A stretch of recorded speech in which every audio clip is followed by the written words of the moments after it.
Did you know using the word obesity in a medical setting is actually violence? I heard that. I wish I didn't hear that, but I just heard that. I didn't either. Wait till we get into this one.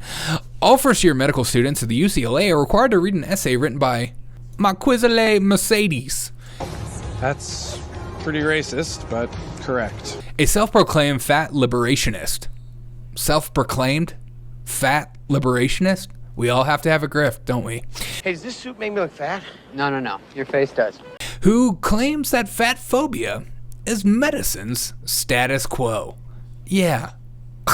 You're just trying to get me to be skinny.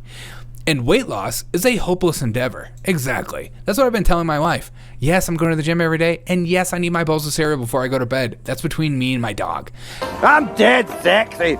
Mercedes' article titled, "No Health, No Care." Sounds like a reggae song that I will be jamming out to all summer long. Don't worry about a thing. The Big Fat Loophole and the Hippocratic Oath. The Big Fat Loophole? You mean the one that you're supposed to do no harm and look out for your patient? Yeah, that Big Fat Loophole. Yeah. Is required on the reading list for mandatory structural racism and health equity course. Holy FML. Boring.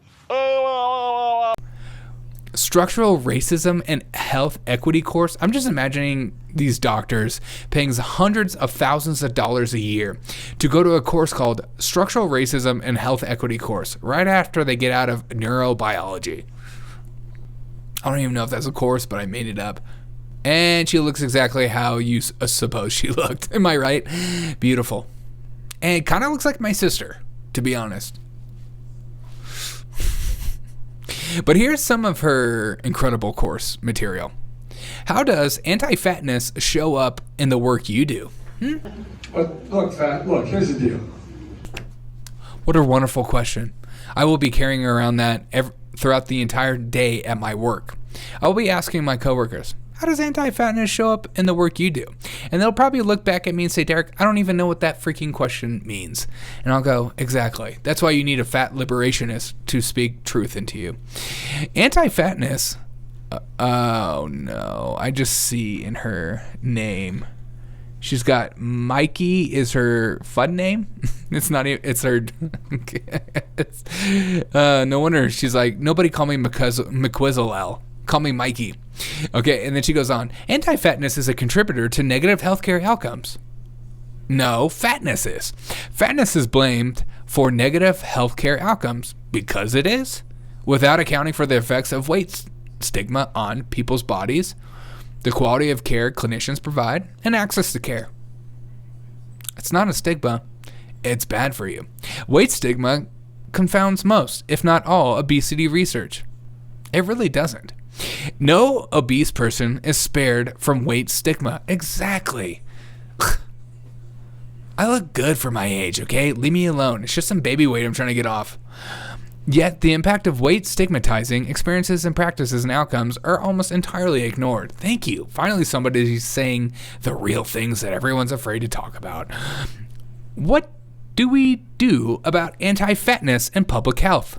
It's probably a good question. Exactly. It's like, I don't have a drinking problem. I know I drink 10 to 20 drinks every night before I go to bed, but I'm not an alcoholic. I can stop anytime I want. You're just stigmatizing my addiction.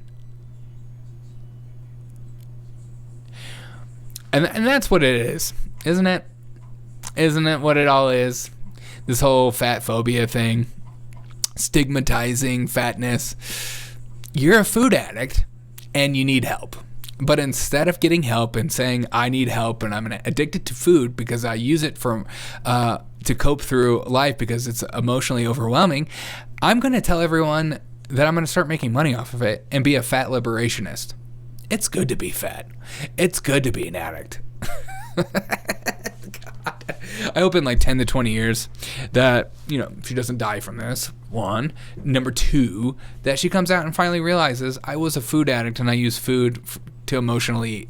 Because when you're this big, you do. You really do. It's one of those things. It's like seeing a meth addict that is like losing their teeth and then they're just like, I only smoke weed, bro. And you're like, no, you don't, dude. You do really, really hard drugs. And they're like, what? I'm saying I do drugs. I just smoke weed. And you're like, you don't smoke weed. You also shoot up meth.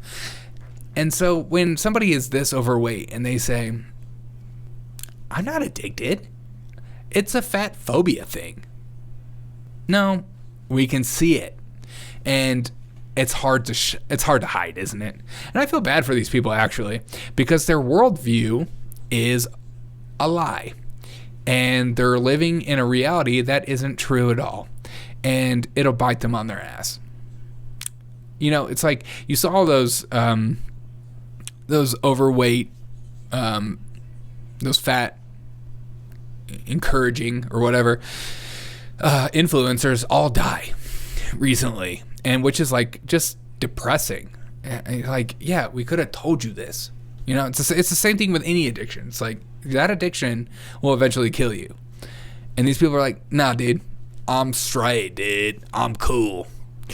What do you think the answer is to this? I think it's just calling it out as a food addict. You know, that's the conversation no one wants to have anyways. It makes everyone feel uncomfortable when you're overweight and you say, you're probably using food for emotionally cope through life, aren't you? How dare you? Everybody acts like an addict being called out when they're called out on their own addiction. Am I right? Have a wonderful day, and remember that being fat phobic is not violence, but somehow in the medical community they decided it is.